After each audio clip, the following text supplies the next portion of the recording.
Hello friends, welcome to S2 Study Circle. Now let's cover today's current affairs section. Let's begin with the news of Supreme Court. Supreme Court Section 66A of IT Act, ठीक है ना, is still used. क्यों? Single judgement में जो supreme court का ही verdict है, ठीक है ना, गिवन बाय जस्टिस नारीमन का, इन्होंने कहा था कि this provision means article 66A is vague and worded arbitrarily. जब ये इतना क्लियर नहीं है तो इसको यूज करने का फायदा नहीं है, इसको यूज नहीं करना चाहिए. ये 2015 में था. Section 66A prescribed 3 years imprisonment if social media तो आप सब लोग जानते ही हैं, यूट्यूब, फेसबुक, ट्विटर, है ना, ऐसे ही सारे कोई मैसेज जो सोशल मीडिया से डाला जा रहा है वो अनोयंस, ठीक है ना, या फिर ऑफेंसिव हो. अब इसकी डेफिनेशन नहीं दी गई है इस सेक्शन में आईटी एक्ट के, तो जब नहीं है तो फिर कहीं ना कहीं क्लैरिटी नहीं आती कि आखिरकार किस वजह से लोगों को बुक किया जा रहा.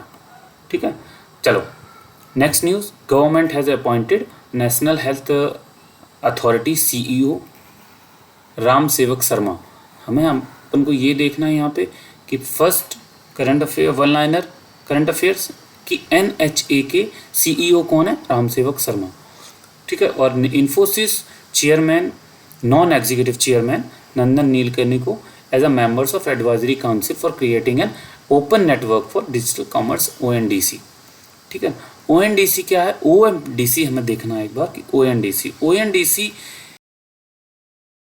एक नेटवर्क है, ठीक है ना, open network for digital commerce. ठीक है, ये प्रमोट करेगा ओपन सोर्स मेथडोलॉजी को. किसको? Open source. जैसे अपन एग्जांपल लेते हैं एक बार, जैसे iOS एक सॉफ्टवेयर आता है. आप सब कुछ लोग उसमें एप्पल भी चलाते होंगे और कुछ लोग एंड्रॉयड चलाते होंगे, सैमसंग. ठीक है, Android is a closed source version.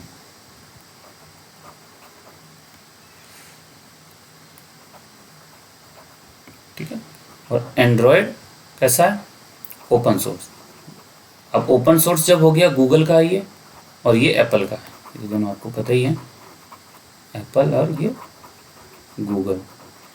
ठीक है, अब ये जब एप्पल ये क्लोज सोर्स है, तो आप जब क्लोज सोर्स हो गया, लाइसेंसिंग हो गई, उसमें परमिशन चाहिए, कॉपीराइट हो गया, बहुत सारी चीज़ें होंगी. ठीक है ना, आप उसको मॉडिफाई नहीं कर सकते, यूज़ नहीं कर सकते हैं. जबकि ओपन सोर्स किसी भी मटेरियल को आप मॉडिफाई कर सकते हैं, अपने तरीके से उसको यूज़ कर सकते हैं, अपने तरीके से उसको कमर्शलाइज कर सकते हैं. तो यही चीज़ें हैं. जैसे हो क्या रहा है कि अभी इस टाइम पे डिजिटल कॉमर्स, तो अभी यहाँ हमें क्या देखना है? Digital commerce. कॉमर्स नहीं, digital commerce. Digital commerce means such as Amazon, जैसे हम लोग यूज करते हैं, फ्लिपकार्ट, ठीक है ना, ठीक है ना, या पेटीएम एक्सेट्रा. इस टाइप के जो ऑनलाइन प्लेटफॉर्म हैं जो कोई कॉमर्शियल एक्टिविटी करते हैं, सामान बेचते हैं, ठीक है ना, डिजिटल प्लेटफॉर्म को यूज करके. तो जब डिजिटल प्लेटफॉर्म को यूज करके ये लोग काम कर रहे हैं तो ओपन नेटवर्क क्यों. अब प्रॉब्लम क्या है कि अमेजोन का जो सॉफ्टवेयर है वो अपने तरीके से काम करता है, फ्लिपकार्ट का जो सॉफ्टवेयर है.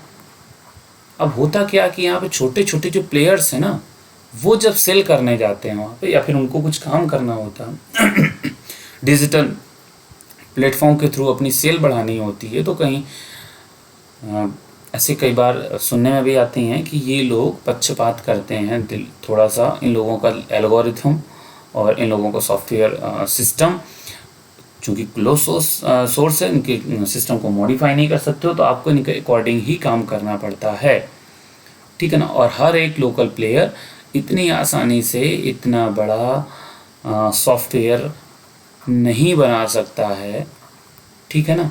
तो इसलिए ये काम कौन करेगा? Government through the DPIIT। अब DPIIT के बारे में तो आप सभी जानते हैं, ठीक है ना। डिपार्टमेंट ऑफ DPIIT थ्रू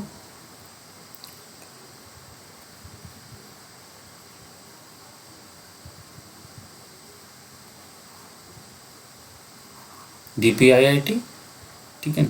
और इसका इम्प्लीमेंटेशन की जिम्मेदारी किसे दी गई है? QCI, quality council of India. ये इम्प्लीमेंटेशन की इसकी जिम्मेदारी देखनी है, इसको इम्प्लीमेंट कौन करवाना है इसको, है ना। और ये बना कौन रहा है? DPIIT। और किस मिनिस्ट्री के अंदर में आती है? Under the commerce and industry ministry. Let's go to next news. Nipun Bharat 7 जुलाई को लॉन्च हुई, 7 जुलाई 2021। फुल फॉर्म इसका क्या? National initiative for proficiency in reading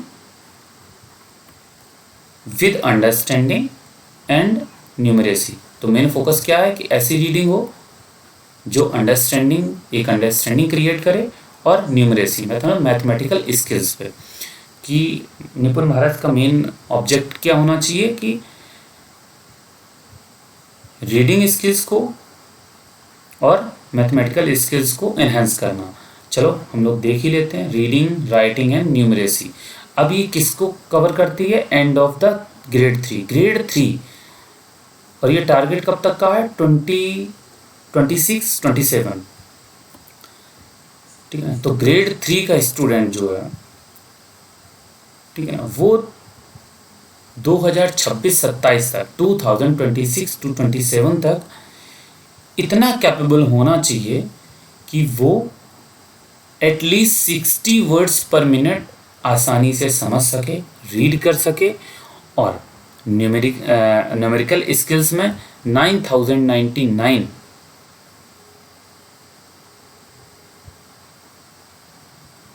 तक के नंबर्स को वो लिख सके और मल्टीप्लिकेशन प्रॉब्लम्स को एटलीस्ट सॉल्व कर सके।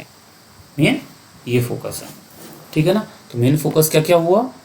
एक तो वर्ड्स को समझना, रीडिंग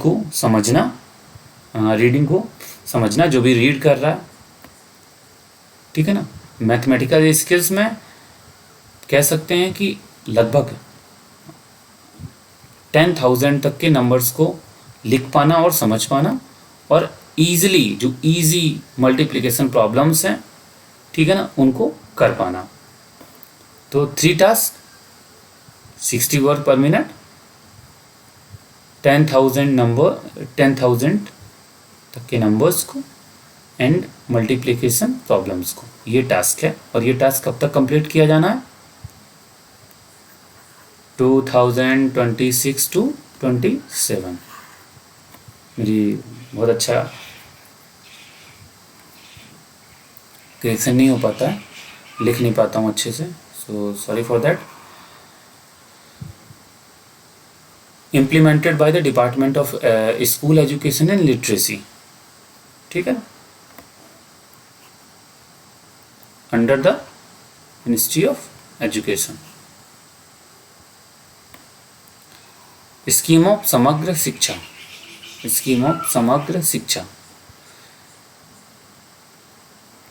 ठीक है ना।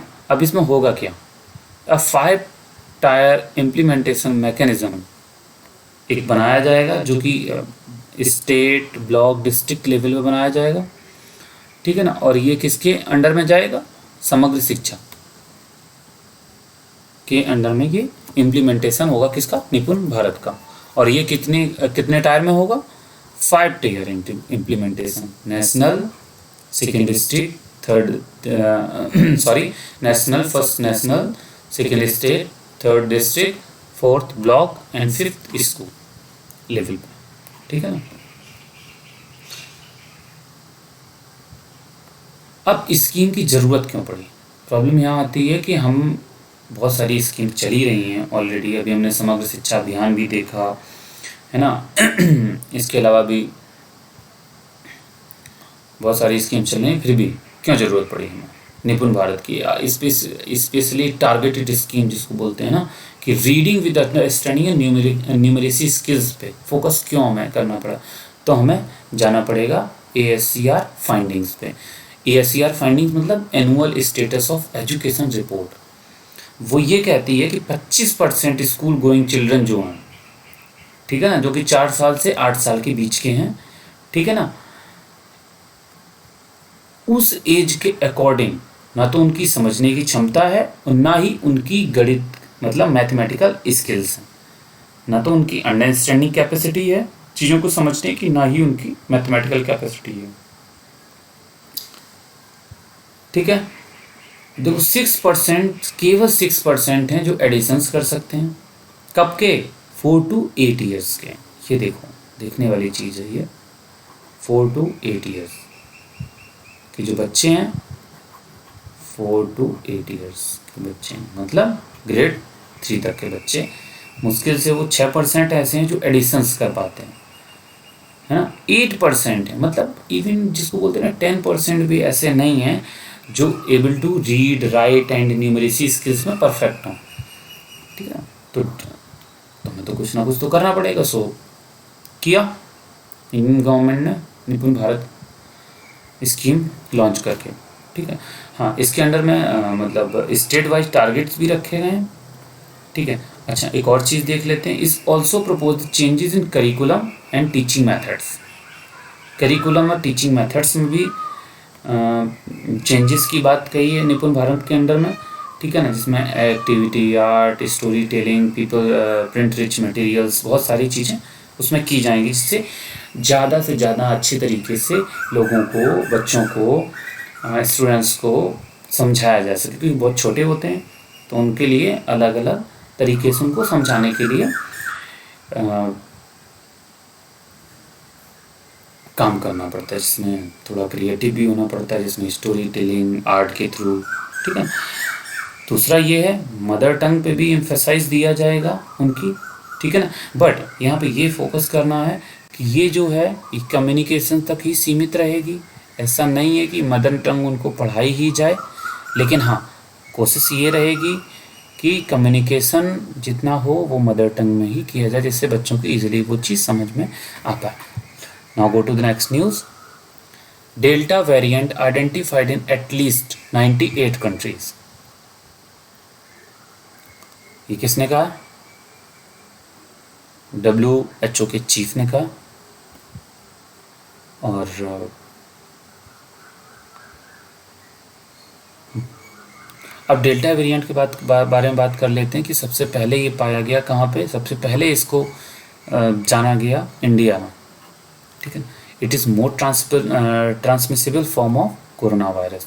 कम से कम 70 कंट्रीज़ में, 77 कंट्रीज़ और रीजन्स में ये फैल चुका है, और इस समय ये virus of variant of concern की कैटेगरी में आता है। चलो हम लोग एक बात करते हैं कि आखिरकार अल्फ़ा, बीटा, गामा, ये नाम ऐसे क्यों रखे गए? बीटा वेरिएंट, डेल्टा वेरिएंट, है ना। अभी सुनने को मिल रहा है इंडिया में ही कपा वेरिएंट जिसको बोलते हैं ना, अलग अलग टाइप के वेरिएंट्स को, ठीक है। तो ये कुछ नहीं है, एक एवोल्यूशन वर्किंग ग्रुप है, ठीक है ना, जिसमें रिप्रेजेंटेटिव्स हैं GIZ के, पेंगो, नेक्स्ट स्ट्रेन के। ये सब रिसर्च कंपनीज हैं जो रिसर्च करती हैं किसमें? वायरोलॉजी में, ठीक है ना।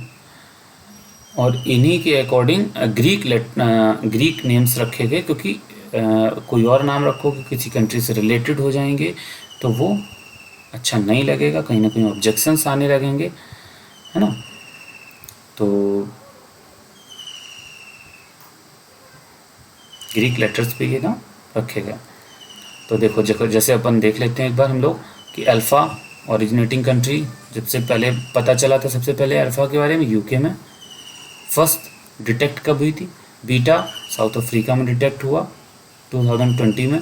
गामा ब्राज़ील में डिटेक्ट हुआ और कप्पा एंड डेल्टा इंडिया में, ठीक है ना। इसीलिए हमें क्वेश्चंस भी आया था B 1.617.2 delta variant, B 1.617.1 kappa variant, ठीक है। कप्पा और डेल्टा 2 and 1, ठीक है।